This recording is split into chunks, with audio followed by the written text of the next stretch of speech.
All right. Let me know. Everybody good? Can we see it now? We're good. Good deal. But when we were putting together this presentation, you know, it's really easy to go one of two directions. Everybody seems to be facing, are we having a recruiting problem? Are we having a retention problem? What's your real issue? Well, as Christy mentioned, please, if you have any questions during it, pop it in the chat box. Sometimes it's nice to save questions for the end, but sometimes, man, when it's just that burning question and it's really relevant to what we're covering in the moment, don't hesitate. We can put it out there and hopefully give you a good answer in what you're looking for. So my name is Mike Dieter. I'm the general manager here at Express in Winona. And I'm Mike Kreiling, one of the owners of the office here in Winona, Eau Claire, and Menominee, Wisconsin, and a handful of other Wisconsin locations. So in a perfect world, right, we have a new position with your company. You go to Indeed, you post it on there, and by 3 o'clock in the afternoon, you already have 10, maybe even 15 qualified applications. You set up your interview process. You get them through, you make the job offer, they accept it. 2 weeks later, they're starting, and happily ever after. They just continue to work for your company forever. Man, doesn't that sound familiar? No, wait, probably not, because we don't live in a perfect world. We all have challenges when it comes to recruiting and retention. So looking at our current economic outlook, right, 2021 and beyond. Now, when we look at economics, specifically local economics, we use this tool called MZ. Now, MZ is an economic modeling software, and they pull data points from various locations. Really cool tool, gives us a lot of good insight of what's happening right here locally. So when we look at Winona, Minnesota, and this is Winona County, not just specifically Winona, but a lot of influx as far as commuters to our economy. In 2020, our population was just over 50,000. Now, our total employment number for that population is just under 27,000. Obviously, we have some kids in there and some retired folks and a whole mix. Now, the really interesting stat that I saw was that our median household income, we're at about 55,000 per household, which is about 5,000 below the national average. So a little bit of catching up to do there. So if we look at our population, we break it down a little bit further. We see that our total working age population, and those would be about 16 to 65. We're only at about 43,000. So our labor force is 28 grand. And then when you look at that number broken down further, these are people who are active in the workforce, they either have a job or they're actively looking for a job. Now, if we see that bottom number there, it's kind of scary of the unemployed, that's 998. Now, obviously out of 50,000 so people, 998 are the ones who are actively looking for a job who are not working. Very, very small pie. And so it'd be very easy to say, all right, recruiting is our biggest problem. There's just nobody to find. Our population trends are decreasing. The picture is getting a little bleaker, right? Over the last 5 years, we've lost about 300 or so people in the area. And it's speculated that over the next 5 years, we're going to lose another 300. Things aren't getting brighter for our economic outlook as far as finding new talent, right? It's going to get harder and harder as the years go on. Now, an interesting side note here is that we're below the national average for millennials. We're at about 8,500 or so for millennials. And we have slightly higher number of folks that are going to be retiring soon. So it's kind of the perfect storm of this labor market getting tighter and tighter. Now, one thing we can do as a community, and the Chamber has a lot of great initiatives of this, but we're not necessarily a destination community. Now, in all honesty, my wife and I, we did move here just for the beautiful bluffs and the river and everything worked out. But most people aren't. What's our biggest recruiting source for our community? It's our 3 higher ed institutions. And time again, you hear stories of students moving here, going to school, and either they move back home or they move to a bigger city. But we also get a lot of them who do stay here. This becomes their new community. This is where they raise their family and they just put their anchors down. And so we need to encourage that type of mentality. Let the colleges get them here. Now it's our job as a community to keep them here. Mike, we'll switch it over to job trends. So. Yeah, as we jump into the job trends, I've got to warn you up front. While I'm high energy, upbeat, and positive most of the time, when it comes to economic stuff, I'm pretty sure my spirit animal is an economist, because I can be pretty pessimistic sometimes on some of this. So as we go through, temper that just a bit, but job trends it's really interesting what we've seen. If you go back to 2015, you can see that we were at a high point for the number of jobs in Winona, that total employment. And then that number has continued to drop right up through 2020. Now, obviously, we know why it dropped in 2020, but you see this downward slope that we had from 2015 down to 2019. If you look at where we're supposed to go based on some of these modeling versions, they show that we're kind of flat from 2021, 2022 moving forward. We're getting very different data than that. We're seeing where this number could go up significantly. We could be looking at a significantly higher employment, even to the point where we're going back over the point that we were in 2015. The biggest challenge, the biggest thing that gets in the way of this is the workforce. If the work population isn't there to fill those jobs aren't going to be filled. They aren't going to be counted in that employment number. The jobs are there, like Mike was saying. Now, labor participation rate, like Mike had already mentioned, this is the number that I look at more than anything. This is the number that helps us see how many people are actively looking for work or currently working. And unfortunately, I've got more bad news for you. If you take a look at where we were in 2015, it's continued to drop. So it's been dropping all the way down to 2018. It picked back up a little bit in 2019, which was a nice surprise. But then we had COVID. And as you can see, it maintained a bit and then started to dip down. Again, these numbers are specific to Winona County. Now, a couple of things are really important to think about with this. After the last two recessions, not counting this one, the two before this, it was 40 months of a decrease before labor participation hit a bottom. We're only a few months out. 40 months of dropping. And then also when it's come back, it's never fully recovered back up, or I should say never. Over the past two recessions, it hasn't recovered. What we find is a lot of people, when we go through a tough time like this, they find other avenues to survive. They go back home and live with their parents. We have more men between the ages of 23 and 35 who are now living with their parents than there are that same age group living with spouses. Kind of something to think about there. The other piece that fits into this is if you take a look at that ongoing drop, again, we aren't seeing an increase. Like Mike pointed out earlier, we see the population, the age demographics for Winona, it's not pointing in our direction. So labor participation, the rate is down, the numbers of people are down. It puts us in a really tough spot. Now, to take a look at Winona specifically, what we like to do is just point out where some of our industries are. Now, so here's where we start to get a bit more positive and upbeat. If you take a look, the top industry in Winona County is manufacturing. And now that blue line, that's the industry employment for Winona County. That little gray line, that's where the national average is. So if Winona was that national average based on community size, that's where we should be. We are more than double where we should be for manufacturing, which is fantastic.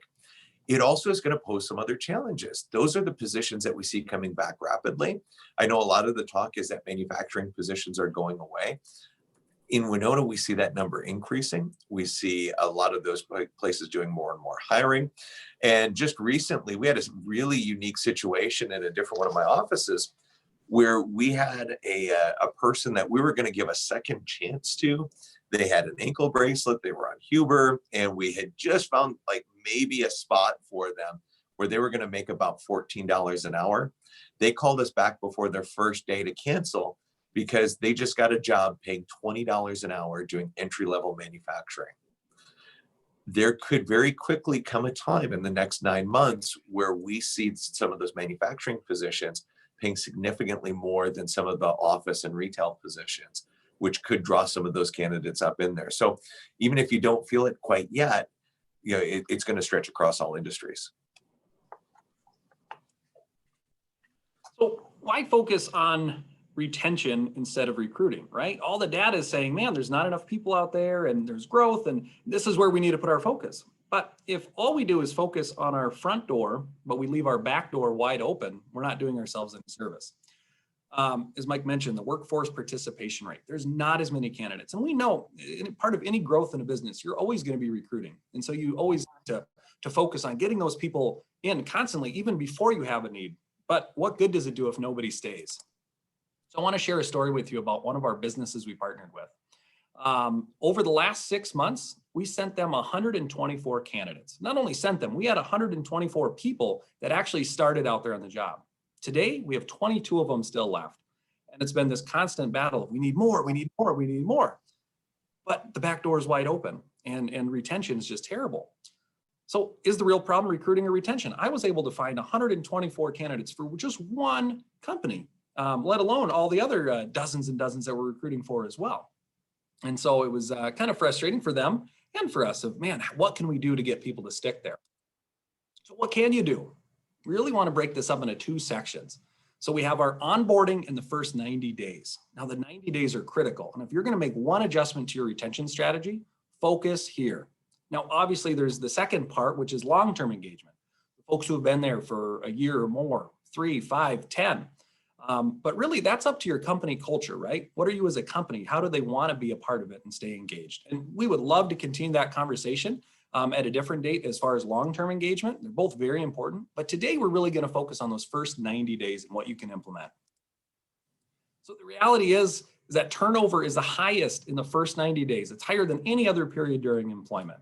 So if you can craft a really great onboarding program, make people feel welcome and included, during those 90 days, chances are, the odds say that they're going to stick. Now, at Express, we offer something that's called the evaluation hire process. This is our bread and butter for light industrial. This is what we do with about 90% of our clients, where they're our employees for the first 90 to 120 days. And we, again, coach and encourage and help them out, partner with our businesses to make sure that they're successful, because we know that after those 90 days, if they've made it that long, chances are they're going to be a good fit. And then you're not saddled with unemployment costs or any other fees like that. We take that, but we know that the first 90 days, I wouldn't call us experts in that, but we see it with hundreds of companies in the area every year. So today, when focusing on the first 90 days, we really break it up into 3 different areas. That's going to be inclusion, communication, and mentoring.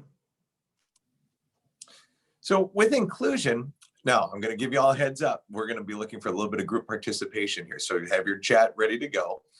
I want you to think of your first day on your current job. So for me, it took a little bit because that's going back 21 years. But think back to that first day on the job. And what I want you to put in the chat is, how did you feel? How did your employer help you feel welcome in the job?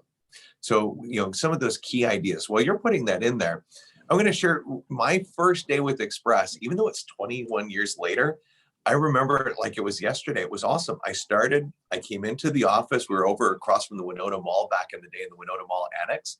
And my manager was right up at the front desk, ready to greet me. She shook my hand. She walked me through. She introduced me to all of my team members. She helped me find my workstation. It was kind of nice. I know I probably shouldn't have said anything about it, or paid attention, but I was checking to see, did I get the old computer? Did I get the old chair? I was checking that all, and I had just as nice of equipment as everybody else. I had a nice spot, and so I got sat down there. I got all my materials. We then went through, and she proceeded to introduce me to every team member. She then said, "Hey, why don't you go with me? We're going to go for a ride." She took me all across Winona and spent a good 4 hours driving me to Goodview, driving me to the east side of Winona, explaining, even though it feels like it's north and south, why it's east and west. She showed me where all of our clients were. She showed me where all the businesses were. It was great. Like she took the time to help me understand what I had just moved into. Then, and this was a really cool bonus, she also gave me lunch. It was great. So not only did she give me lunch, but then she set it up. So each day of my first week with Express, I got lunch one-on-one with one of my teammates. And it was this great opportunity for us to get to know each other, to learn a little bit about the culture of the business, to talk personally and get to know each other. It was awesome. And what a great way to help me feel welcome, on that first day.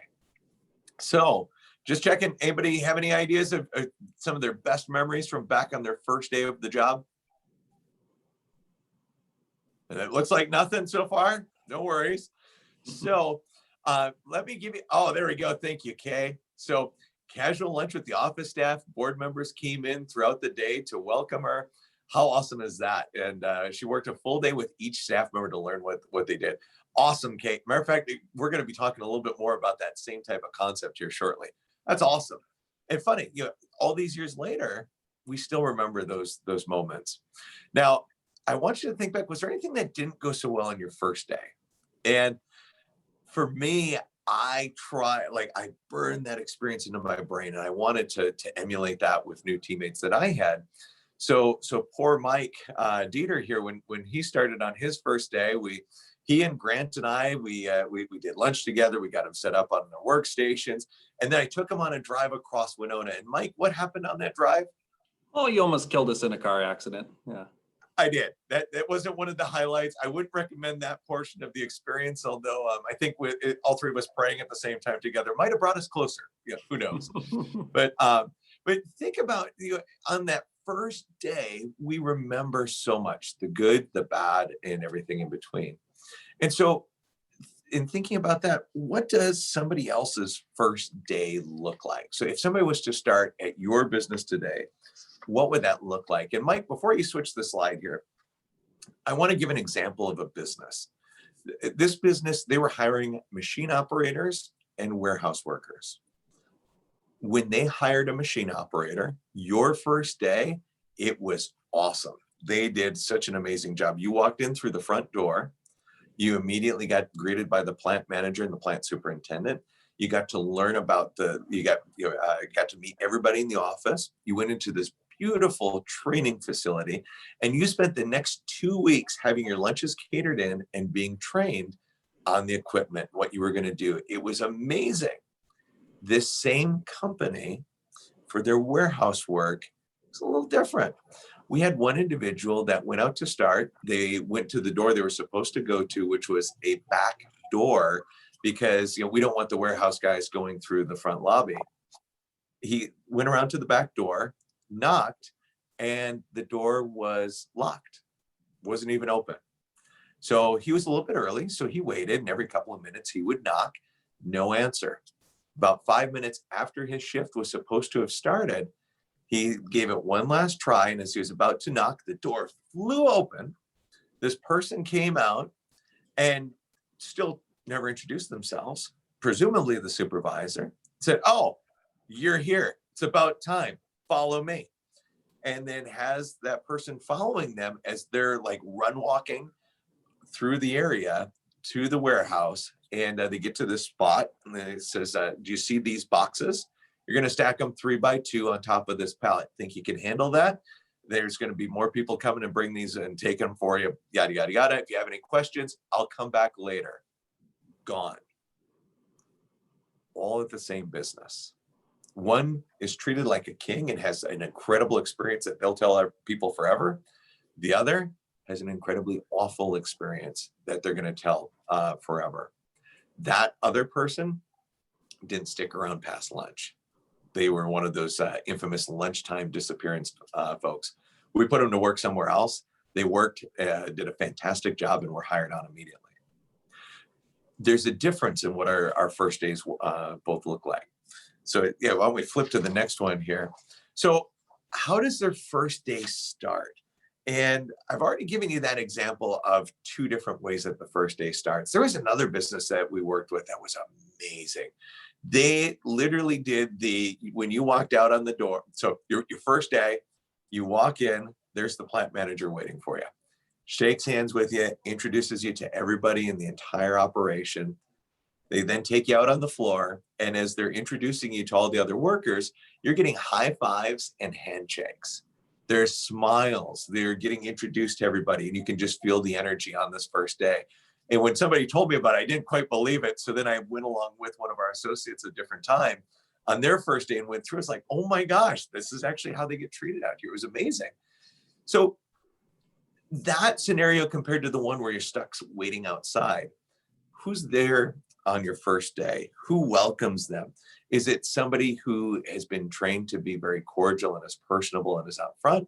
Or is it somebody who's overly stressed and doesn't have the time to actually talk with a person? Is there somebody waiting? or do they have to find somebody to help them out? And then how does your team respond? And this is a really interesting one, because think about it, when you have a new person that starts on your team and you take them through on a tour, what happens? What do you see? What do you hear? There's some scenarios like we've seen where it's kind of the eyes over the cubicle looking around, and then you hear the whispers and the stares. Or is it the hey and the waves and the welcome to the team? Is their workspace decorated? Is their name put up in lights somewhere? How are they treated? How does that team respond to them? And one of the things that you can best test this out is your first day surveys. So we do a survey of our associates after their first day to see how did it go. And some of us like to think, myself included, oh, we got this piece dialed, we're set. We have yet to have a client who's been 5 of 5 on everything for every associate. There's always something that we can work on improving. But again, that first day, very important. So then, if you think about, again, that first start time, when was the last time you sat through your own orientation? When was the last time that when you had a team member start that you sat in and you listened to what was being said? And in some cases, I know some of the people that are on this call, we're probably the ones who are doing the orientation, right? Well, can you have somebody else lead it, or can you record it and watch it with the eyes of a new person? There was a business that we worked with that had really high turnover, and it was really high turnover right after the first day. And so we tried to figure out what was happening. So myself and one of my employment specialists, we sat in on their orientation. And this is a business in a different community. They manufacture rubber, and they have to use like this big, long, foot-long knife to cut rubber. And so they're going through their safety training with us on the very first day. And we're happy about it because they're talking about the gloves that you can wear. They're talking about the sheets and how you keep the knife sharp and all these things. And then it kind of took a sideways turn that we weren't ready for. The supervisor then, who's conducting the orientation, went on to explain, these knives are so sharp, you won't even know you cut your finger off until you hear it hit the ground. It's going to be, you won't even feel the pain because that knife is so sharp.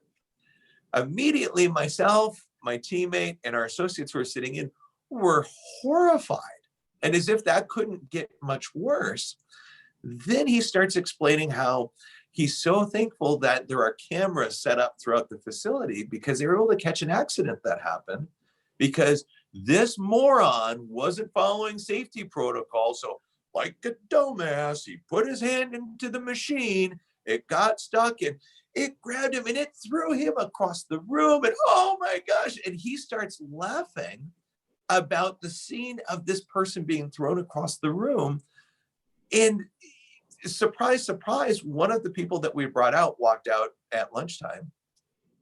And we didn't send people back to work out there until we had that completely corrected. Now, in fairness to the supervisor, was his intent to scare somebody? No, in some weird way, that might have been his way of building a relationship. I don't know. I haven't had a beer with him. But what's important on this is how often have we taken our training, our onboarding, and our orientation, and we've outsourced it to other people. And then throughout the generations of teammates that there might be, it gets changed. Different things get said. People find that different things are important. It's really important to go back through that orientation. And what does it say? Does it focus on your positives? Does it focus on growth? Now, full disclosure is Mike and I were talking with the team through the same presentation yesterday. I asked the 3 people that I did orientation for on our team, hey guys, did I show you the pathway that we have at Express to get you to your next career, or to the next career move within Express? And all 3 of them shook their heads. We know that you talked about it at one point, but we didn't see a career map on the first day. I missed a huge opportunity to show them, here's that growth plan. Conversely, and earlier on, I saw Mandy was on this call from Riverside. They did a fantastic job. I still remember an associate I placed out there over 20 years ago that chose that position over another job that paid $2 more per hour, specifically because the supervisor on the interview at Riverside walked this person through the job progression and where he could grow to. Not only did he take that job, he got hired, he did a fantastic job, and they paid for a lot of his schooling, and he continued to advance throughout the organization. What a difference it makes if we have the right pieces in our orientation. So along those lines, when's the last time that you trained your supervisors, your leads on how to handle that first day? Have you coached them through what that should look like, what that should sound like? When have you coached them on what the orientation materials are? And then one of the things, and this is something we love doing, when's the last time that you actually worked side by side with your teammates? I still do this in each of the roles at least once a year, just for the opportunity to reground myself with what goes on in each role. It's amazing. You don't need more than but a couple of hours to quickly get a feel for it. And it helps improve that orientation, and you can empathize a little bit more with that person on their first day. You can help coach that person a little bit more on their first day. And then when's the last time that you got feedback from people right after their first day, their first week, and their first month? I know it seems a little bit odd because they're the new person, right? But the more that we can get feedback from them immediately, the more we're able to help improve these orientations. So other lessons that we've learned, and I've learned this one the hard way. I don't know about you guys, maybe you've had this situation where you know that you have a new person starting. So in your head, you've got this grand plan of how perfect everything is going to go on their first day. And then you think, okay, well, I can't afford to spend a whole day with them, so I'm going to block off 4 hours. Well, and then I have a client meeting that came up and another thing. You know what? I bet you I can squeeze this down to 2 hours. Next thing you know, it's cut down to an hour. You're shuttling the person off to another person. What does that tell that new employee about their importance to your organization? Prioritize that first day. Mike Dieter does an awesome job of this. Of when we have new teammates that start, his day is blocked, and he keeps that sacred and make sure that all those people are being very well taken care of.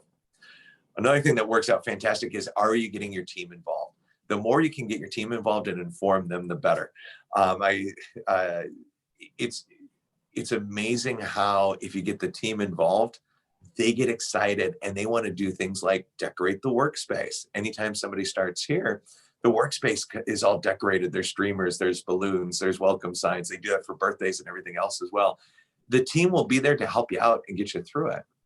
And then also to help that person feel welcome. And then sending a welcome card to their home. And I give kudos to Mike on this one because it is an incredible way to not only win over the person, but their family. Because essentially when you're welcoming that new team member, and you're also welcoming in their family. And I'll never forget, I took the time to write a thank you card for one of my teammates, and I sent it to her parents because I knew she had a really special relationship with her parents. And it was incredible. The next time that after she'd gotten, the parent had gotten the card, she shared with me that that was the first time in her life that her dad had cried in front of her because he was so proud of the work that she had done. We had such a strong relationship from that. Why don't we do those types of things more often? Often it's because we get busy, but if we pause and we remember this is the most important thing, we can make a huge difference. The next area that we really want to focus on is communication, right? And I think a lot of us pride ourselves on being really good communicators and think, yeah, that's one of my strong suits. Well, you can always communicate better and more clearly. And so furthermore, to split it into 3 areas of, we clearly communicating someone's purpose in their role? Do they have clear expectations of the job itself? And then giving timely feedback to each of those areas. So when we're talking about purpose, right? What does your company do that has a positive impact? And do your new teammates, do they really get it? Do they see the big picture? So I want to highlight one of our businesses that we work with. They're an electronics manufacturer, and it'd be very easy to show somebody, okay, this is what you do. You're going to solder this wire to this wire and work on this device. Or can you tell them what you're about to do is you're creating a pacemaker, and our pacemakers go on to save over a million lives per year, which is positively impacting millions of families all over this world. Man, what a great purpose. And now the person is connected to the overall culture and idea of this company. And so tell your story. And a lot of times it's maybe hard, right? Well, what do? We just manufacture this, or well, we're a bank. How do we help people? Well, share it, shout it from the rooftops. We are helping people start businesses by giving them loans. We are helping people finally purchase the home that they've always wanted and been saving for. But if we're just looking at it at a simple level of what's your individual job, well, I fill out these forms, I manufacture this one part, they're not going to feel that connection. Many, many years ago, I was working at a cabinet shop in Colorado, and it was really hard to see how my specific role supported the overall purpose of the company, right? I was in the sanding department, and I would just sand these pieces, and if a door came through, yeah, I knew it was a cabinet door, and if a frame came through, I knew it was a frame. But there was other pieces, we called them specials, so they were other parts that I had no clue. So I'd sit there and I'd sand all sides of it and hoped I got it right. Well, it was only months later that I finally got the opportunity to go out to a home and see an entire kitchen put together. And I was so proud of our company to see our handiwork on display there. Furthermore, I got to see then how all the parts come together. And then I realized that some of these parts that I was sanding all the sides to, I didn't even need to. They were on the backside, and I was wasting time and company money doing it because I didn't know how my purpose fit into the rest of the company. I felt so proud after seeing the whole kit and caboodle, but why did it wait how many months, right? We had a showroom on site that I should have been taken to on my first day. That should have been the final stop of the tour. Meet the teammates, get the tour of the place. Hey, and let me show you what we do so you can be proud of it every single day. So don't overlook that purpose piece. We want to communicate clear expectations, right? How do you know if you're winning and losing? Everybody loves to win. Nobody loves to lose. But do you know what's even worse than losing? Is not knowing if you're doing a good job. So back in Super Bowl 51 a few years ago, Tom Brady and the Patriots, I'm not a big fan of them, but others might be, they were playing the Atlanta Falcons, right? And they're down in the third quarter, 28 points to 3. A few people on the call probably remember this. It was a great game. They came back to win the game in overtime, 34-28. Now, do you think if Tom Brady and the rest of his team didn't have a scoreboard to look at, that they would have been able to come up with the best comeback in sports history? They probably felt like, well, we know we're not giving it our all, and we can definitely improve. But if they don't know how much they have to overcome, how much they have to improve, they're never going to win that game. They were able to look at the scoreboard, see the exact amount that they had to overcome, and more importantly, the amount of time that they needed to overcome in that. And they pulled it off. And so are we clearly communicating expectations, good or bad, right? And so we've implemented performance reviews with a lot of our business partners. And a lot of companies have the 6-month review or maybe even the annual review where you're going to give salary increases and promotions. And that's fantastic. Don't stop doing that because that's important in its own way. These usually take a lot more time, a lot more forethought, and it's a great opportunity. But again, focusing on those first 90 days, we're missing the boat if we're not talking about expectations earlier on. So with the 15, 30, and 45-day performance review, it gives an employee enough time to get it settled in, get their feet wet, and then we can show them the path of success. And so this type of review, it shouldn't take more than 5 to 7 minutes, led by a supervisor or the direct manager. They can pull the person aside, even in the middle of the day. It doesn't even have to be a scheduled meeting, and say, hey, let's do this real quick. Let's go through it. And you can see, are you meeting expectations? Is there room for improvement, or is there a lot of room for improvement? Now, the nice thing is we do these reviews on the same page. There's 3 different sections for it. So each time you're talking to them in these 15-day intervals, you can see their progress. And more importantly, they can see their progress. They know, am I winning or am I losing? And more often than not, if they're losing and we're communicating clearly what they need to do to start winning, they're going to rise to the challenge. We can't get upset with them if they have poor attendance, if we haven't pointed it out to them, or if they're not performing at the level that we're asking to. If we don't give them the tools to do it and those clear expectations, why should we be shocked when they don't rebound? One of the best questions we like to use on this one are you willing to change? Right? So this puts the ball in their court 100%. They know where they're at, they know where they need to be, and they know what they need to do to get there. If we ask, are you willing to change? Simple question. If they say no, it's on them and they're going to walk out. If they say yes, then we can expect them to do that. So here's a sample of one of those sheets we have. And this is for a manufacturing client of ours. So you could always tweak it if it was a different industry, but very simple, right? It's the name, when did they start, where are they at, all that stuff. A 4 would be an exceptional, 3 is average, 2 below average, and 1, hey, immediate improvement required. Now, how cool would this be if on their first review after 15 days, maybe they think they're doing terrible and they're about ready to throw in the towel, right? I just can't catch on and I'm just not going to do it. They come, their supervisor does this with them and they realize that actually you're 3s and 4s in everything that we're asking. Man, what a pat on the back that would be. Without hearing anything, they're going to get concerned that they're not doing a good enough job, where in turn, they might actually be exceeding expectations.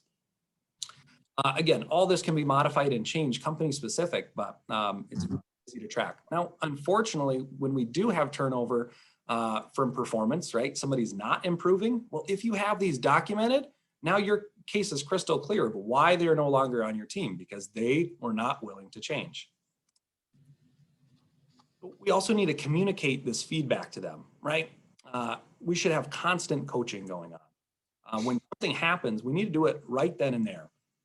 Little things, big things, good things, bad things, especially with the younger generations. The millennials and Gen Z, they need to know how they're doing. Back in the day, right, 20, 30 years ago, it was, well, if my supervisor hasn't said anything to me, it means I'm doing a good job. At least I haven't gotten in trouble. At least I haven't gotten yelled at.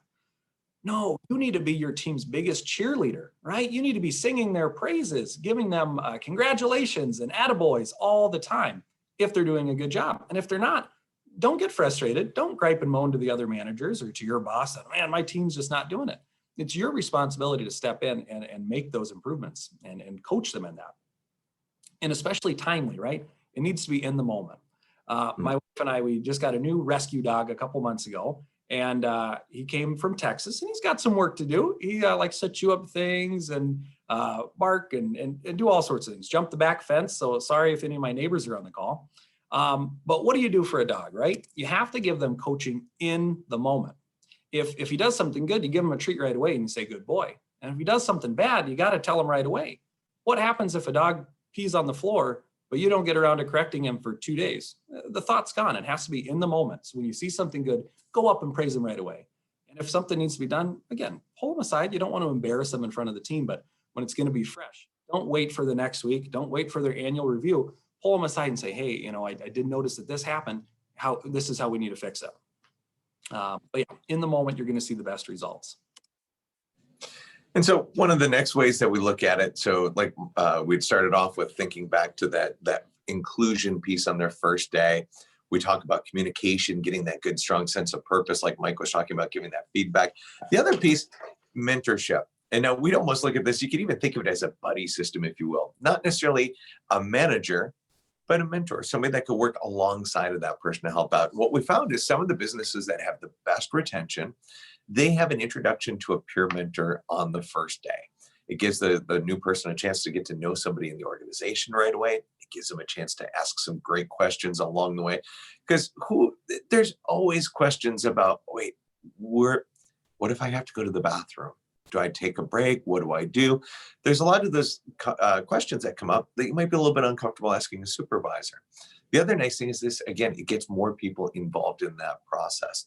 So now what you want this person to be able to do is to meet with them right up front, get that relationship built. You want this person to be able to help tour them through the building, help talk with them, help introduce them to other people on the line they might be working on, in the department that they might be working in. You want this person to be asking questions about that person to get to know the new employee. And then we really recommend doing lunch with that peer mentor on the first day. If you think back, like sometimes that first day, or if you move to a new school and you sat down in the lunchroom for the first time, if you sit by yourself, it's kind of lonely. It's nice to be able to have somebody right there that you know is going to be there with you to have that conversation and get things going. You get it, again, just that extra bonus time. And then what we recommend is having that daily peer mentor contact in the daily for the first week, and then at least weekly for the next month. Now, what's important about that is making sure that that's during work time. It doesn't have to be separate time. And it's going to involve some of these types of questions. How are things going? How are you feeling? Are you feeling overwhelmed? Are you okay? How can I help you be more effective? Have you met your other teammates yet? What are some of the other thoughts? What are your thoughts after the first week? What other questions do you want to ask, but you're not quite sure how to ask? All of these types of conversations help give that person a sense of ease. They give them a sense of belonging, and they get a chance to get to know your business the way that you want it to get to be known. Along with that, though, there's a couple of tips to this that make all the difference. And again, I know this one is a lot of work on the front end, but once you get it going, man, is it sweet. First off, be intentional about who your mentors are. I was at one business and I mentioned this idea, and they were like, "Oh, yeah, we have a mentorship program." I was like, "Oh, that's great. Glad to hear it." And we got going in the conversation, and I tried to make a joke and say, "Gosh, how did you choose your mentors? Let me guess, you just went with the people who've been there the longest. You went by seniority, so you got all the crotchety, angry people who don't like their jobs anymore and are going to say bad things about the business. You wouldn't do that, would you? Ha ha ha." There was no laugh. All there was one person's face went red. Another person did one of these and said, "That's exactly what we did. We went by seniority. We put it out for everybody to sign up for. And to make it easy, we just chose who had been there the longest." When we dug in a little bit deeper, it was exactly some of the people that they didn't want those new people to start with. So when you think about who those mentors are, you definitely want the people who they live your values. They understand the vision of where you're going. They're the people that are upbeat, they're friendly, they're easy to talk with. They're the people that are out there. You want to make sure that you choose them very, very correctly. Next, you want to make sure that you're training them regularly, because this is another piece that gets missed. Mike and I have worked together now for a couple plus years. And I just assume that Mike has all these things down because he's doing a wonderful job. Well, there's things that we need to retrain, or things that we need to go back to, or things that maybe when that was supposed to be trained, we got busy and we got distracted. We need to make sure that there's a regular training plan for these mentors outside of their normal job. For anybody that's interested, situational leadership, or SL2, it's through the Ken Blanchard companies. Fantastic training tool, very simple to use, and really helps understand where somebody's at in the learning cycle.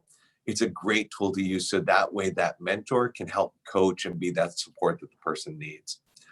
And then also, mentoring is such an awesome way to be able to grow your future leaders.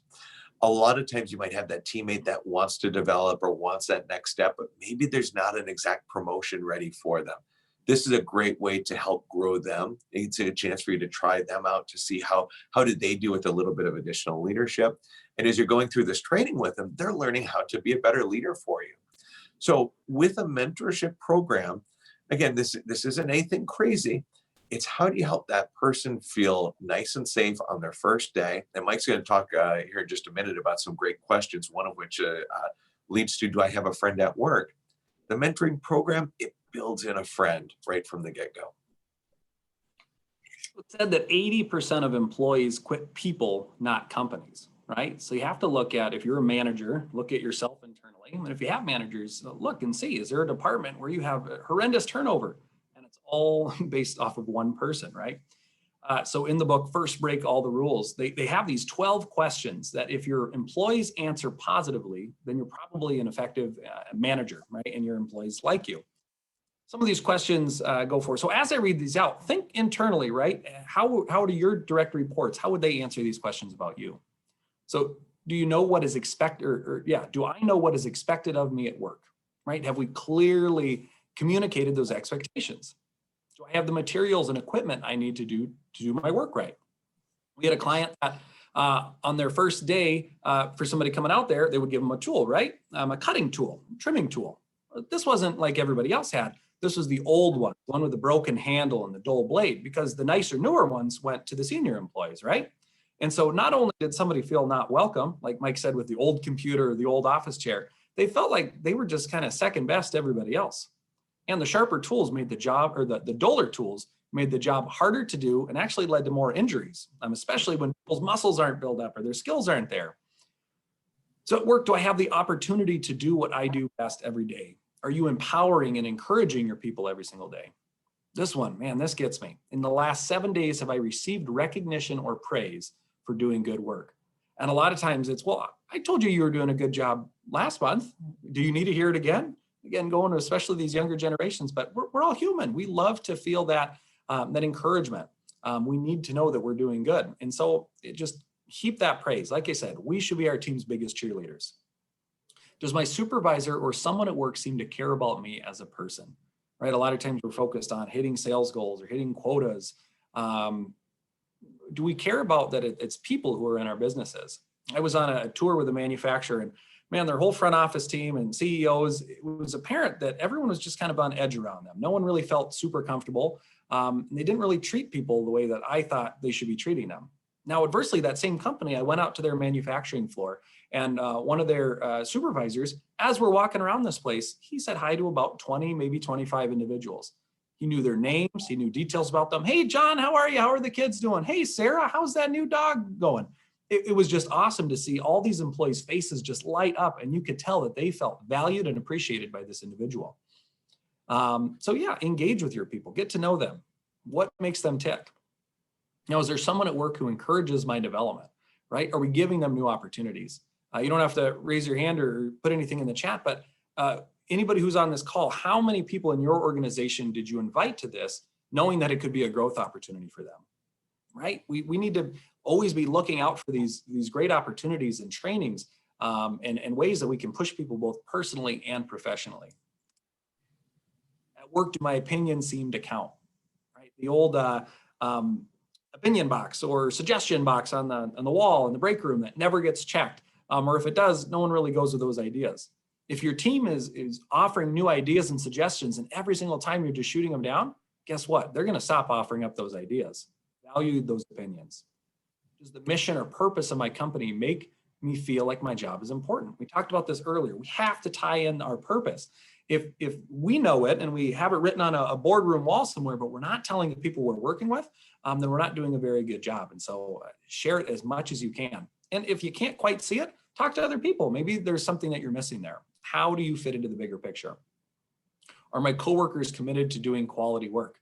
Right? If we're always talking that we want better employees and people who are going to treat the business like it's their own, they want to treat the customers well, they want to go that extra mile, but everyone else is cutting corners and kind of doing shoddy work. Well, now you're either going to breed that toxicity over where they're going to feel like they can do that too, or the good ones are going to leave because they do take pride in their work.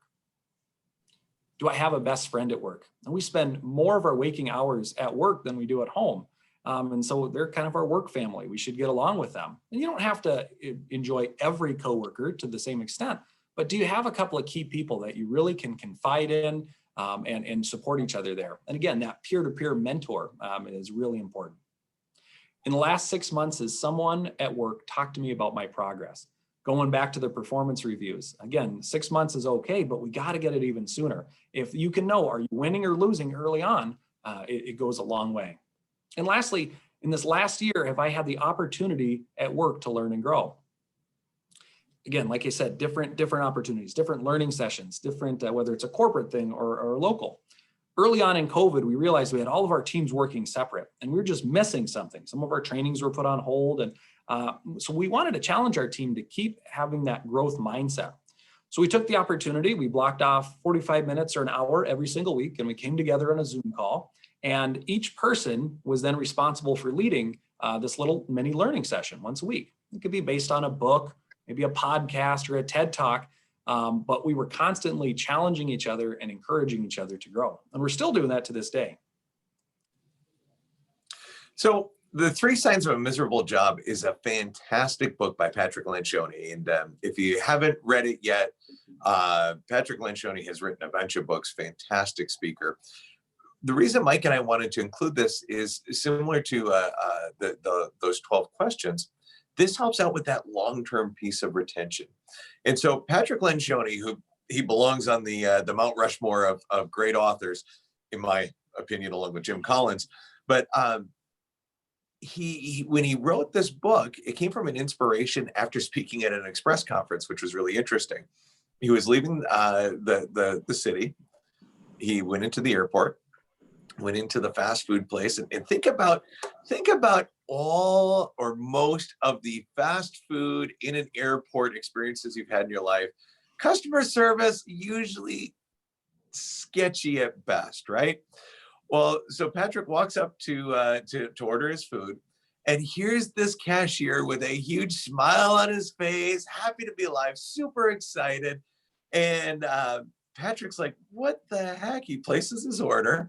And this guy's just excited. He's happy to be pushing the buttons.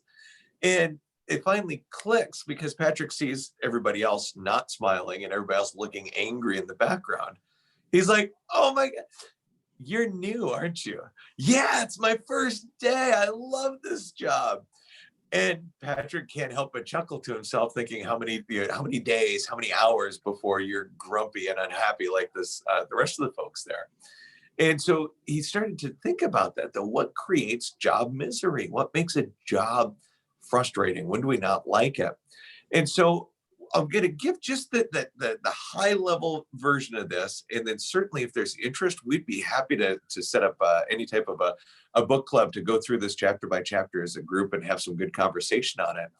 The essentially what he found is there were three signs of a miserable job. The first one is anonymity.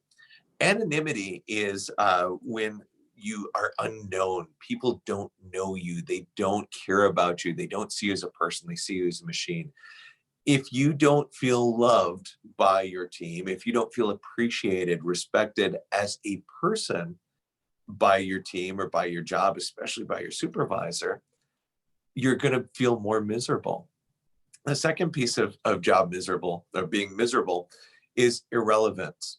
And Mike really hit on this well when talking about purpose. Purpose drives everything. And now, not going to lie, it's kind of like softball pitch to me with Mike and I in our business, because we're helping put people to work. I brought my son to work, or one of my two sons to work for a day, and showed him what we did. And at the end of the day, he's like, wait a minute. So you get paid to help people find jobs? It's like, yep, that's it. He's like, you get paid to help people? Yep. That's awesome. And in his 8-year-old eyes, it was so easy to connect those dots to see how what his dad is doing is helping the community. In some other places, it is a little bit more difficult. Mike gave that great example before of, are you building an electronic piece, or are you saving a life? There's a very big difference in how you see the value of your job and the purpose of your job and your engagement at the job if you know that purpose. And then the last piece is immeasurement. And in measurement, oh my goodness, you need to be able to see, are you winning or are you losing? Did I get a hit? Did I strike out? How did I do? For as much as I bragged up my first couple of days with Express, there was one big piece that was missing for a while. It actually caused me to look at other work. And after this book came out, it helped click in my brain. I felt relevant. I felt like I knew, I was known by my team. I didn't know what the finish line was. I didn't know if we were winning or if we were losing. And I'd ask my manager at the time, what's the goal? Are we winning? Are we losing? What's going on? And all I got were these really long answers, and I never saw an actual finish line. And it was frustrating because I was pouring my heart and soul into this job, and I couldn't tell if I was ahead or not. So measurement is critical to making sure that people are satisfied in the job. So again, those three all pull together. Fantastic story behind it. Again, if you have any interest in that, let Mike know and we can figure something out. We've got about 5 minutes left, so we want to go through just these last 1 or 2 slides and open it up for questions. But I want to share with you a success story. We had a business that we were partnering with about 18 months ago, and their turnover was horrendous. I mean, 80% or more of the people we would send wouldn't stick. And so we dug in a little bit deeper. We did some surveys, we did some exit interviews, we talked to their leadership team, and we came up with a great plan. And we realized that their onboarding experience, even that first day, something was lacking. It was led by HR. It was very dry. They didn't even get out on the floor until way later in the day. And we were just missing this connection piece to their immediate supervisors. So they changed it. They said the supervisors are going to lead the orientation, not HR. HR can plug in there and they can have their part later. But the first time, we want them to start making those bonds and connections right away. We implemented the 15, 30, and 45-day service reviews or performance reviews for every single person we sent out there. We dropped them off in person for the week, said, hey, these are the ones you're going to need to fill out. and then we'll be back in a week to pick them up. And just kept them fed until they got that rhythm. And again, we saw this huge increase of people now knowing, am I winning or am I losing? Am I hitting expectations or am I not? We started doing supervisor trainings with Express. We realized that they promoted a lot of their best workers, which was awesome, but they were still lacking a lot of the soft skills and coaching and mentoring abilities because they just never were trained in that. And so we were able to go with them, come on site, do some great trainings, and just give them the tools to really grow their team and encourage them. And we saw a huge improvement there. Instead of this negative talk of, what are you doing, you dummy, to, hey, have you thought of trying it this way? Just small changes, but huge results. We increased retention to over 90% out there over a period of 3 to 6 months. But they had to be intentional with it, right? The retention's not just going to get better. You have to be on top of it at all times. So just a quick recap of what we're talking about today. The number of open positions in our community are going to continue to go up. And the number of candidates are most likely going to continue to go down. So we have to focus on retention. And especially if we can do anything right away, focus on those first 90 days. We can always implement things then for the long-term people. You want to remember to include, communicate, and mentor to your people constantly. And this is the most important part. Don't get complacent. I've seen way too many companies that are very successful and they say, well, we don't have a retention problem until they start to have one. And when that happens, it goes fast. We call this the talent shortage spiral, right? So let's just say company's good. We got everybody we need. Everybody's happy here. Well, all of a sudden a new order comes in, right? Which is great. Business is booming. And we need about 20 to 30 more people ASAP to get this going. Well, what happens is we get frustrated because we can't find anybody. It's going to push our current employees to work even harder. Our overtime goes to the roof. They start to get burnout and they quit. And so now you need even more employees. So what do we do on our hiring side? We're going to take out different critical steps of the hiring process.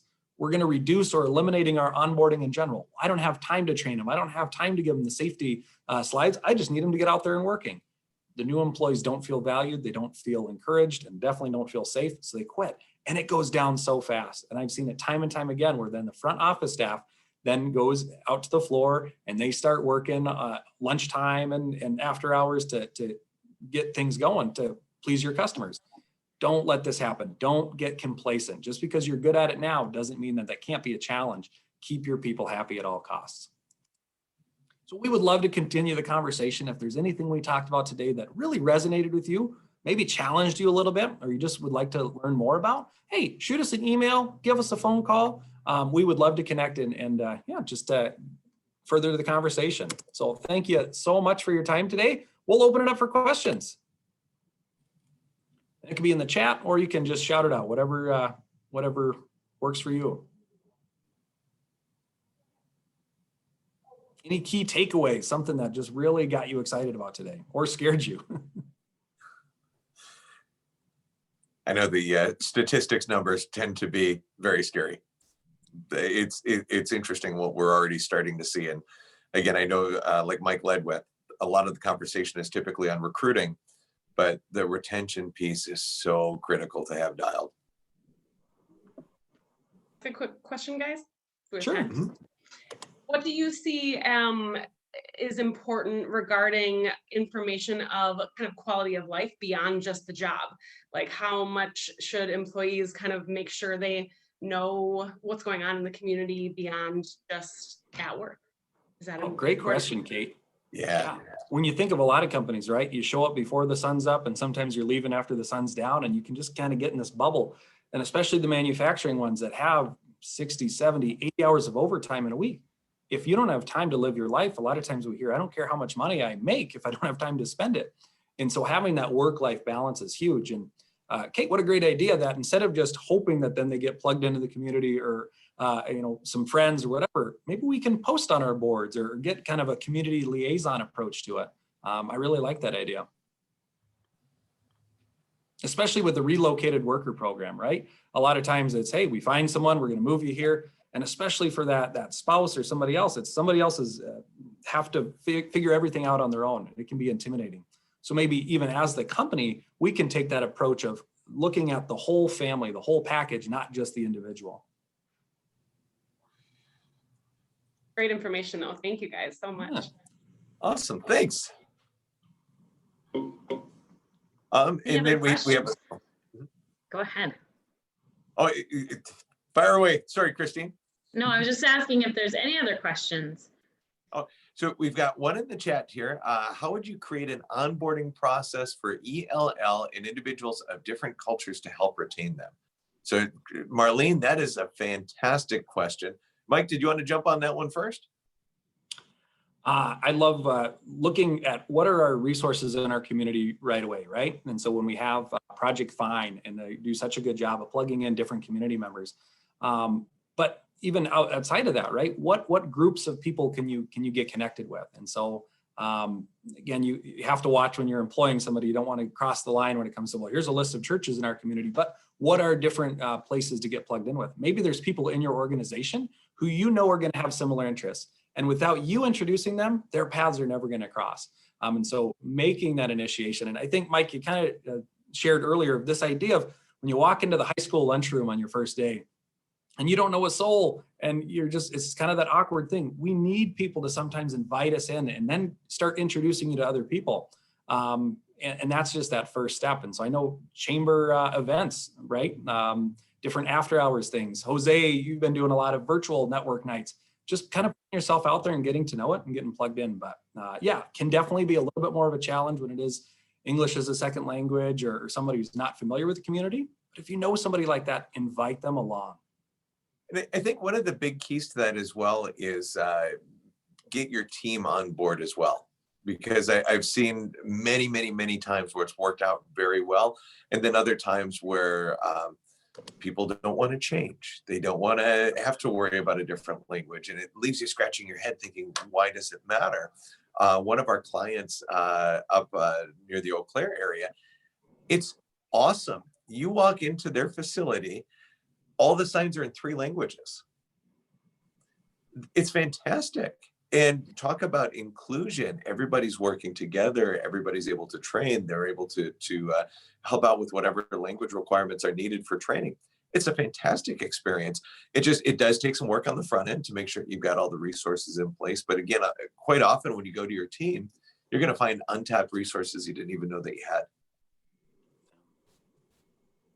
And with somebody being alone at the lunch table, Jose, I unfortunately I won't be back in Winona this week, but I bet Mike would have lunch with you, so you don't have to have lunch alone.